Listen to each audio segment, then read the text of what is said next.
बिस्मिल्लाहिर्रहमानिर्रहीम। सबसे पहले तो मैं अपने उस्ताद मोहतरम मौका ब मौका हमारी रहनुमाई और हमारी सरपरस्ती करने वाली शख्सियत मेहरबान और मुशफ़िक़ पीर तरीक़त हज़रत मौलाना डॉक्टर अताउर रहमान ख़ान साहब का और उनके रफ़क़ा का बेहद मशकूर हूँ कि उन्होंने अपने कीमती औक़ात में से वक़्त निकाल कर हमारे यहाँ तशरीफ़ लाए और हमें खिदमत का मौका दिया। अल्लाह ताला इन तमाम हज़रात की उम्रों में इल्म में बरकतें नसीब फ़रमाए और हर किस्म के शुरूर आफ़ात और बलियात से महफूज फ़रमाए। आमीन आमीन। इस वक्त जिस इलाक़े से हम गुज़र रहे हैं और दाएं बाएं आपको मुख्तलिफ़ खेत, सरसब्ज़ और शादाब बागात और हरियाली नज़र आ रही है। इस इलाक़े को गढ़ी इख्तियार ख़ान के नाम से जाना जाता है और एक वक़्त में ये मुसलमानों की अमाजगाह और मुजाहिदीन का ठिकाना हुआ करता था। जिस नाम से ये इलाक़ा मौसूम है, गढ़ी इख्तियार ख़ान, हाजी इख्तियार ख़ान साहब रहमतुल्लाह अलैह यहाँ हुआ करते थे। निहायत मुत्तकी परहेज़गार बुज़ुर्गों में उनका शुमार होता था और इस इलाक़े में उन्होंने तारीख़ी मस्जिदें बनवाई हैं जिनकी दीवारें आज भी मौजूद हैं और एक एक दीवार 5 से 6 फीट की है चौड़ाई उन दीवारों की। और उनकी दीनी शौक़ और तक़वे का अंदाज़ा इस बात से लगाया जा सकता है कि इलाक़े में जामा मस्जिद के लिए, कब्रिस्तानों के लिए उन्होंने 25-25 एकड़ का रकबा वक़फ़ किया था। अगरचे बाद में वो हमारे मुसलमानों की कमज़ोरी और ईमानी ज़ौफ़ की वजह से वो किस मकसद में ज़ाया हुआ वो इंशाअल्लाह आगे मैं बताता हूँ। तो हाजी इख्तियार ख़ान साहब रहमतुल्लाह अलैह ने इस इलाक़े में अपने लिए तहज्जुद के लिए अलग मस्जिदें कायम कर रखी थी ताकि इबादत में यकसुई हो, और मस्जिदें जामे जो है उन्होंने अलग बनवाई थी और मदरसे अलग बनवाए थे। और उनका लाल महल और शीश महल वो इंशाअल्लाह किसी मौके पर वक़्त हुआ इन हज़रात के पास तो उन जगहों की भी ज़ियारत करवाएंगे। इसके साथ यहाँ की एक तारीख़ी बात यह है कि यहाँ पर खलील अहमद सहारनपुरी रहमतुल्लाह अलैह अल-मुहन्नद अलल मुफन्नद के मुसन्निफ़,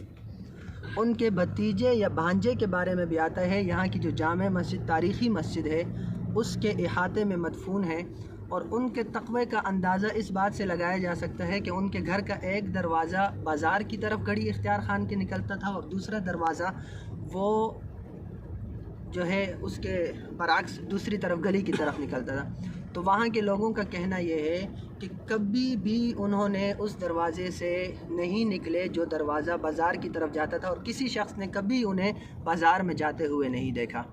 तो ये उनके तक़वे का अंदाज़ा लगाया जा सकता है कि अबग़ज़ुल बिलाद इलल्लाहि अस्वाक़ुहा व अहब्बुल बिलाद इलल्लाहि मसाजिदुहा, कि अल्लाह के यहाँ नापसंदीदा जगह जो है वो बाज़ार हैं, तो वो बाज़ार जाना भी पसंद नहीं करते थे। इस इलाके की तारीख़ी बात यह है कि यहाँ हाथों के लिखे हुए 300 से 400 साल पुराने क़ुरानी नुस्खे जो हमारे बड़ों ने हाथ से लिखे थे और उनकी तफासीर भी उन्होंने हाथ से लिखी थी वो भी मौजूद हैं। और इसी इलाक़े में हाजी इख्तियार ख़ान साहब रहमतुल्लाह अलैह के पास, जहाँ से तकरीबन आज से 200 से 250 साल पहले यहाँ पर अफ़ग़ानिस्तान से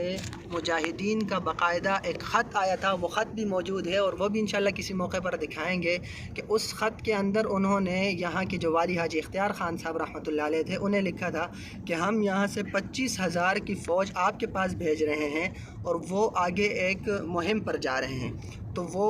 एक हफ़्ता आपके पास रहेंगे, उस एक हफ़्ते में उनकी मेज़बानी भी आपने करनी है, उनके खाने का इंतज़ाम, रिहाइश का सारा इंतज़ाम भी आपने करना है और इसके साथ उन्हें आगे के लिए आपने फ़ौज भी मुहैया करनी है और मुजाहिदीन भी मुहैया करने हैं। तो उस मुहिम में यहाँ पर मुजाहिदीन भी रहे हैं। तो हाजी इख्तियार ख़ान साहब रहमतुल्लाह अलैह का वो ख़त भी आज भी मौजूद है, उसकी भी ज़ियारत। और यहाँ पर आज से तकरीबन 45-50 साल पहले का ग़िलाफ़ काबा का टुकड़ा भी मौजूद है जो यहाँ के बुज़ुर्गों को सऊदी हुकूमत की तरफ से मिला था। लेकिन आजकल के दौर में अगर किसी को टुकड़ा दिया जाता है तो वो 2 इंच 3 इंच का टुकड़ा दिया जाता है। उस नुस्खे की, उस ग़िलाफ़ काबा का जो टुकड़ा है उसकी एक ख़ास बात यह है कि उसके ऊपर पूरा कलमा जो है वो नक्श है, तकरीबन वो 1.5 से 2 फीट का टुकड़ा बनता है, तो वो भी यहाँ पर है। इसके अलावा दीगर जो है दीवान دیوان غلام فرید ہو گیا، دیوان اقبال ہو گیا، وہ بھی پرانے دیوان بھی موجود ہیں جو ہاتھ سے لکھے گئے ہیں۔ قرآن کریم کے وہ نسخے بھی موجود ہیں جن کے اوپر سونے کے پانی سے بھی لکھائی ہوئی تھی اور چاندی کے وہ نقش بھی اس کے اوپر موجود ہیں۔ اس کے علاوہ بھی بہت ساری تاریخی چیزیں ہیں جو یہاں پر ہیں، وہ کسی موقع پر انشاءاللہ تعالی وہ آپ کو دکھائی بھی جائیں گی اور اس کی زیارت بھی کروائی جائے گی۔ اب تک کے لیے میرے خیال میں اتنا ہی کافی ہے۔ ایک سوال کا جواب آپ دیں گے تو؟ جی انشاءاللہ۔ سوال یہ ہے کہ یہ حاجی اختیار خان صاحب جی یہاں کے بسنیک تھے یا یہ بھی افغانستان یا کسی دوسرے علاقے کے تھے؟ کیونکہ ان کے خان کے نقطے میں نون میں یہ خان ہی خان لکھا ہوا ہے نا، یہاں بورڈ پہ لکھا ہے۔ یہ اصل تھے عباسی خاندان کے، اچھا، اور یہ عباسی خاندان یہاں آباد تھا۔ اچھا، یہاں پر اس ضمن میں میرے ذہن میں ایک بات یہ بھی آ گئی کہ حاجی اختیار خان صاحب رحمۃ اللہ علیہ نے ابھی یہ سامنے بھی آپ دیکھیں گے ایک بہت بڑا مزار ہے جو یہاں پر مزار بہت مشہور ہے، اور لاہور کے ایک بزرگ تھے خواجہ محمد یار صاحب رحمۃ اللہ علیہ کا یہ سامنے مزار ہے، اور یہ بہت بڑی لائبریری بھی یہاں پر ہے جو یہ ایشیا کی بڑی لائبریریوں میں اس لائبریری کا شمار ہوتا تھا۔ اگرچہ وہ دینی ذوق کی وجہ سے ان کی کتابوں کے جو ہاتھ کے لکھے ہوئے نسخے تھے آج بھی موجود ہیں، ان کی بھی زیارت کرائی جا سکتی ہے، لیکن وہ نسخے لاکھوں روپے میں ایک ایک نسخہ بکا ہے۔ پھر دوسری بات یہ کہ 25-25 ایکڑ کا جو رقبہ مسجدوں، مدرسوں اور قبرستانوں کے لیے وقف تھا، وہ عباسی خاندان جب بعد میں آیا تو ان کے اندر دینی کمزوری پائی گئی،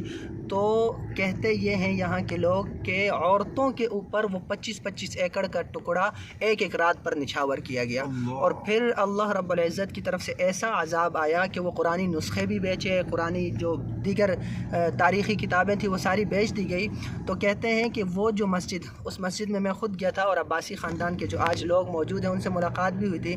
تو وہ یہ کہتے ہیں اس مسجد میں ہم بیٹھے تھے جہاں حاجی اختیار خان صاحب رحمۃ اللہ علیہ تہجد پڑھا کرتے تھے، تو وہ کہتے ہیں جب وہ نسخے بیچے، وہ قرآن کریم کے جو نسخے تھے وہ لوگوں کو دے دیے، وہ یہاں سے چلے گئے، مسجدیں اور ان کے قبرستان کی جگہیں وہ ساری جب لوگوں کو دے دی گئی، تو پھر ایسا بھی دور آیا کہ ان مسجدوں میں 50 سے 60 سالہ دور اس علاقے پر ایسا گزرا کہ دین سے اتنی دوری ہوئی کہ جانور جو ہے وہ مسجدوں کے اندر گھوما کرتے تھے اور کوئی علاقے میں نماز کے لیے نہیں جاتا تھا۔ تو ایسا ایک تاریخ دور بھی آیا۔ اب الحمدللہ مدرسے بن گئے ہیں۔ اب ہمارے دائیں طرف یہ جو مسجد کا مینار نظر آ رہا ہے، مولانا عبد المنان خان صاحب رحمۃ اللہ علیہ شہید ختم نبوت، مولانا عبداللہ درخواسی صاحب رحمۃ اللہ علیہ کے فرزند عبداللہ درخواسی صاحب رحمۃ اللہ علیہ کے شاگرد ہیں، اس طریقے سے دوست محمد قریشی صاحب اور عبدالستار تونسی صاحب، ان تمام بڑے بزرگوں کے شاگردوں میں ان کا شمار ہوتا ہے، اور یہاں کے بڑے حضرات میں، اور اس علاقے میں انہوں نے بڑا کام کیا۔ دائیں طرف ہم نے اب اسی طرف جانا ہے اور انہی کے مولانا عبد المنان صاحب کے بیٹے سے ملاقات کرنی ہے انشاءاللہ تعالی۔ تو یہ اس علاقے کا ایک مختصر سا تاریخی پس منظر۔ ماشاءاللہ، جزاک اللہ۔ آئندہ جب ہم آئیں گے، ان کو وقت دیا انشاءاللہ، تو ہم اس جو باتیں ابھی کہی ہیں ان کو ہم براہ راست دکھائیں گے، تاکہ ہماری نئی نسل جو ہے وہ اپنی تاریخ کو اپنی یعنی تاریخی ورثے کو اپنی آنکھوں سے دیکھ سکے۔ سائڈ پر لگانا ہے دائیں طرف تاکہ